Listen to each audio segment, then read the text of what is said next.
naging maganda po ang pagpapatayo ni Mayor at ng buong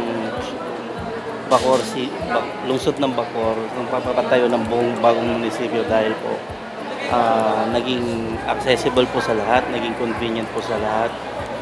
At saka yung location po, hindi na po kayo maliligaw. Hindi na po naliligaw ang mga tao kung saan po sila opisinang pupunta, kung sino po lalapitan.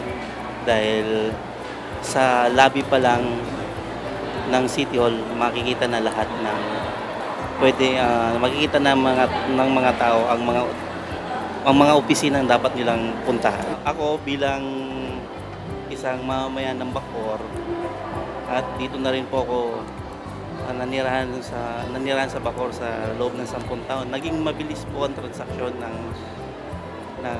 naging mabilis po ang mga transaksyon dito sa City Hall. At saka naging efficient po lahat. Hindi na po kagaya dati na mahaba po ang pila sa bawat opisinang pinupuntahan.